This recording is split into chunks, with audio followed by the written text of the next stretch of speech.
안녕하세요, 셀리정입니다. 회생 불가능한 진단을 받은 후에도 가족들의 걱정 속에서 무의미한 연명 치료를 계속 받고 싶어 하는 사람이 얼마나 될까요? 질병, 사고 또는 노령 때문에 건강 및 의료 결정을 내릴 수 없게 될 때 그야말로 생사의 문턱에서 법률 문서가 필요하게 됩니다. 내가 어떤 의료 처치를 원하는지, 누가 나 대신 결정을 해줄 것인지 지정해 놓지 않았다면 생명에 대한 중요한 결정을 먼 친척, 의사, 때론 법원의 손에 맡겨질 수도 있기 때문에 Living Will, 연명치료 거부 의사서는 꼭 준비해야 하는 문서입니다. Living Will에 will자가 들어있지만 유언장과는 전혀 다른 용어로 living, 살아있을 때 will, 의사를 밝히는 문서입니다. 즉 죽음이 임박했거나 식물인간 상태 또는 회생 가능성이 없는 말기 환자 상태가 되었을 때 인위적 생명 연장을 원치 않음을 분명히 밝히는 문서입니다. 즉 의식을 잃거나 정신적으로 무능력해질 경우 내가 원하는 바를 실행할 수 있도록 가족과 주치의에게 지시하는 문서입니다. 내가 의료 결정을 할 수 없을 때 나 대신 누가 결정을 내리기 원하는지, 내가 원하거나 원치 않는 의학적 치료가 무엇인지, 생명을 줄이더라도 고통 없이 편안한 것을 원하는지, 주위 사람들이 내가 아플 때 어떻게 대하기를 원하는지, 가족과 가까운 친구가 나의 건강에 대해 무엇을 알기 원하는지 등을 정해 놓을 수 있게 해줍니다. 이 문서를 준비하지 않고 식물인간이 되면 Surrogate Act, 대행인 법을 적용해 온 가족을 소집해 생명 연장의 여부를 결정해야 합니다.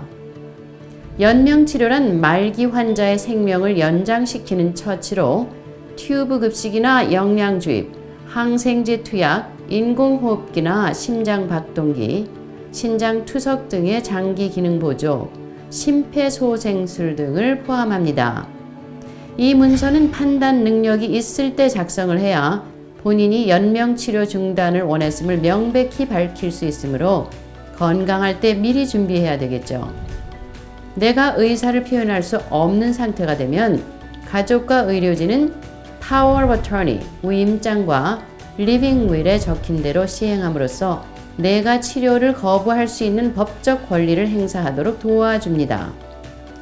이 문서대로 나의 의사와 지침을 준수한다면 연명치료를 중단하는 의료진이나 가족에게 법적 책임을 묻지 않습니다. 이 문서는 유산을 받기 위해 생명 연장 튜브를 제거할 수 있기 때문에 전문 변호사와 상의하여 누가 사심 없이 결정을 할 수 있는지를 신중히 정해야 합니다. 16년을 식물인간 상태로 살아야 했던 테리 샤버의 케이스를 보면 리빙 윌이 없으면 어떤 일이 일어날지 알 수 있습니다. 테리 샤버는 1990년 나이 34살에 심장 발작으로 인한 뇌 기능 손상으로 식물인간이 되어 튜브를 통해 생명을 유지하게 되었습니다. 남편이 그녀를 위해 수년간 온갖 치료를 노력했지만 진척이 없게 되어 아내가 깨어 있다면 이런 치료를 원치 않았을 것이라고 주법원에 아내의 안락사를 청원하였고 그녀의 친부모는 딸이 언젠가는 깨어날지도 모른다며 그 청원에 반대했습니다. 7년이라는 긴 세월의 소송이 그 당시 대통령이었던 조지 부시 선까지 오르며 결국은 2005년에 연방법원에서 남편의 청원을 받아들이고 튜브 제거를 허락하여 숨을 거두게 되었습니다. 여기서 자신의 생명에 대해 아무 말도 아무 결정도 할 수 없었던 테리 샤버는 어떤 걸 원했을까요?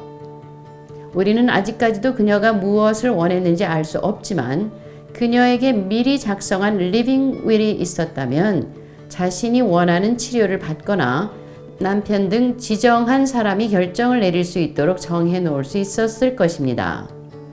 또한 남편과 친정 간 7년 동안의 법정 싸움으로 시간과 재산을 탕진시킬 일도 없었겠죠.